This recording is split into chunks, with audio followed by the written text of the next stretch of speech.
आज जिस भारत को हम देखते हैं वो बेहद आधुनिक और विकसित है। आज हमारे चारों तरफ हाई स्पीड कार, मोबाइल से लेकर एक से एक एडवांस टेक्नोलॉजी है। हमारे आसपास के लोग जीन्स टी शर्ट में घूमते हैं, लेकिन क्या ये असली भारत है? जी नहीं दोस्तों, आज जिस भारत को हम देखते हैं सिर्फ कश्मीर से कन्याकुमारी तक ही है।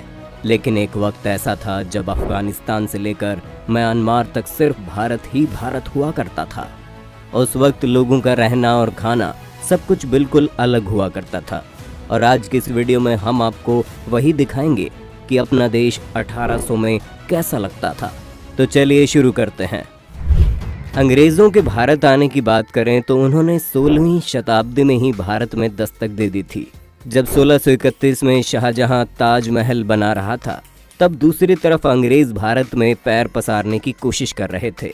इसके बाद भारत में छोटे बड़े कई राजाओं के अलावा दो बड़ी ताकतें बची थी, जिसमें से एक थी औरंगजेब की मुगलिया सल्तनत और दूसरी थी मराठा साम्राज्य। अंग्रेज़ों ने इंतज़ार किया कि ये दोनों आपस में लड़ें और हम बीच में बाजी मार लें। इसलिए अंग्रेज़ों ने कई प्रयत्न भी किए और इतने सालों बाद अंग्रेज़ धीरे धीरे अलग अलग जगहों पर भारत की सत्ता में आने लगे। उनके इरादों को कामयाब होने में 100 सालों से भी ज़्यादा साल लग गए और फिर साल आया 1800। ये वो दौर आया था जब मुगलों की सल्तनत ख़त्म हो चुकी थी और ईस्ट इंडिया कंपनी के साथ अंग्रेज़ भारत में अपने पैर जमा चुके थे। तो चलिए दोस्तों, अब जानते हैं साल 1800 में अपना भारत कैसा था। पहनावा। ये वो दौर था जब भारत या दुनिया में भी कोई बड़ी टेक्नोलॉजी नहीं हुआ करती थी।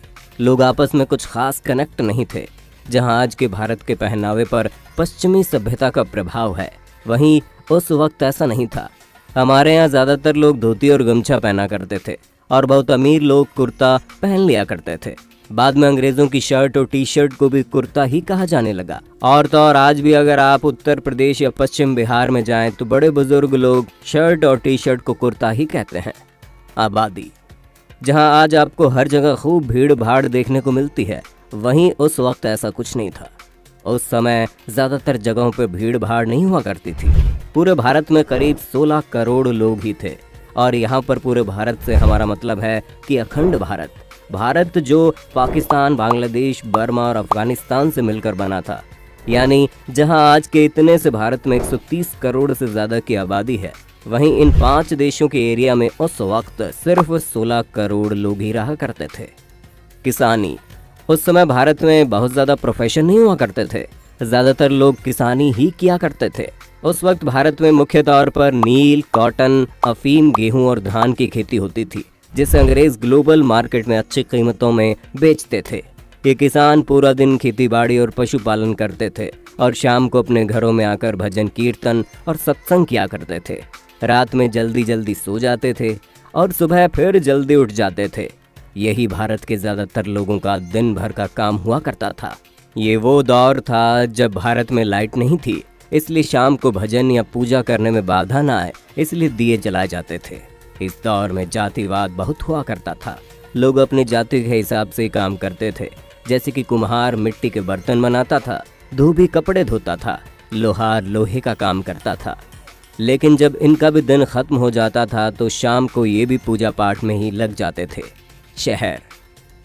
ये तो हुई गांव की बात, और उस समय इतने गांव थे कि गांव ही भारत को रिप्रेजेंट करते थे। शहर बहुत कम हुआ करते थे।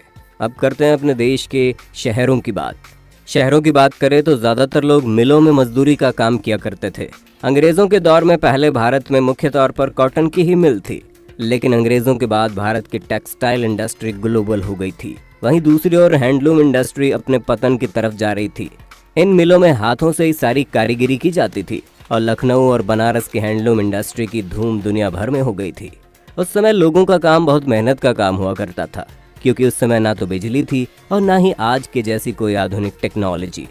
लगभग सारा काम हाथों से ही किया जाता था। भारत में बिजली 1879 में आई थी और ये सिर्फ शहरों में आई थी। भारत के गांव-गांव बिजली पहुंचने में अभी कई और साल लग गए। 1800 से पहले भारत अपनी कमाल की कारीगरी के लिए मशहूर था। यूपी से बंगाल तक भारतीय क्लोथ इंडस्ट्री का बोलबाला था, लेकिन ब्रिटिश के आने के बाद ये इंडस्ट्री पतन की ओर बढ़ने लगी। इसकी वजह साफ थी, भारतीय कपड़ों की क्वालिटी तो अच्छी थी, पर इन्हें बनने में वक्त और मजदूर दोनों लगते थे, जबकि ब्रिटिश अपनी फैक्ट्रियों में कम टाइम में मशीनों के जरिए रेडीमेड कपड़े तैयार कर लेते थे, जो कीमत में भी भारतीय कपड़ों से काफ़ी सस्ते थे। ट्रेन।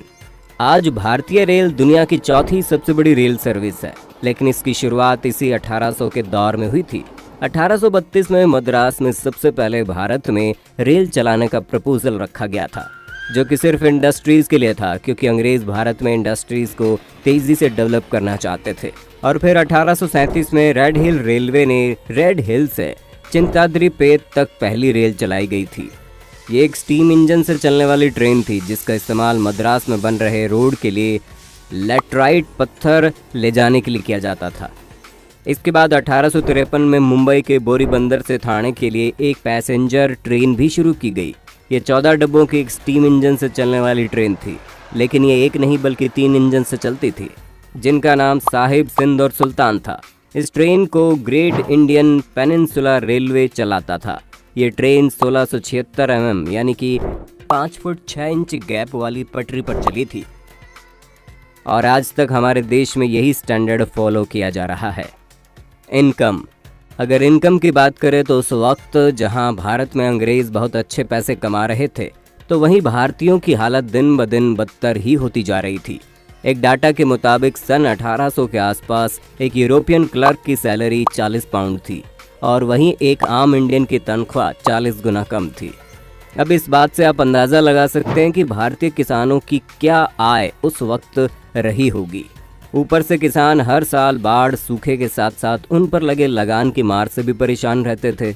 उस समय कुछ अमीर लोग भी हुआ करते थे, जिनमें से सब नहीं, लेकिन कुछ लोग हमेशा इस फिराक में रहते थे कि कैसे अंग्रेज़ों के साथ उनकी दोस्ती हो जाए, और कुछ अमीर अपनी सूझबूझ से ठीक ठाक पैसे कमा लेते थे। बीमारियाँ। आज के समय में जो बीमारियाँ आम हो गई हैं, वो उस वक्त महामारियाँ थी। जैसे उस टाइम में कॉलेरा और प्लेग आमतौर पर फैलते थे, और इन बीमारियों की दवाई भी नहीं थी, जिसकी वजह से इनके सामने लोग बेबस थे। एजुकेशन की बात करें तो उस वक्त 10% से भी कम भारतीय पुरुष पढ़े लिखे थे, और 1% से भी कम महिलाएं। इनमें से भी ज़्यादातर आंकड़े शहरों के ही हैं। गाँव में इससे भी बदतर हालत थी। हालांकि ऐसा नहीं था कि बिना पढ़े लिखे लोग स्किल्ड नहीं थे, वो लोग स्किल्ड भी थे और अपने कई कामों में माहिर भी थे, लेकिन कम पढ़े लिखे होने के कारण लगान जैसी चीज़ों में डील नहीं कर सकते थे। गांव का व्यापार। भारत के लोग उस वक्त पैसों से चीज़ें खरीदने और बेचने के बजाय एक्सचेंज व्यापार करते थे। जैसे एक मटके के बदले 6 किलो चावल, 5 किलो आटे के बदले 5 किलो दाल। ज़्यादातर गाँव में ऐसे ही व्यापार होता था। सामान के बदले सामान दे दिया जाता था, और ऐसे गाँव में सभी लोगों के पास सब कुछ पहुँच जाया करता था। इसका सबसे बड़ा फ़ायदा ये था कि गांव से अनाज बाहर बेचने की भी ज़रूरत नहीं पड़ती थी। दोस्तों, कुल जमा बात यह है कि 18वीं शताब्दी का भारत कुछ ऐसा था कि कुछ चीज़ें बहुत ही अच्छी थी, कुछ बहुत ही ख़राब। मकान बेशक कच्चे थे, मगर लोग उस वक्त अच्छे थे। लालच और धोखेबाजी जैसी चीज़ों से लोगों का उस वक्त कोई वास्ता नहीं था। आपको क्या लगता है उस वक्त के भारत की कौन कौन सी चीज़ें हैं जो आज के भारत में भी होनी चाहिए? हमें कमेंट करके बताइए। अगर आज की ये वीडियो आपको पसंद आई हो तो इसे लाइक करने के साथ साथ अपने दोस्तों और रिश्तेदारों के साथ शेयर ज़रूर कर दें। अगर आप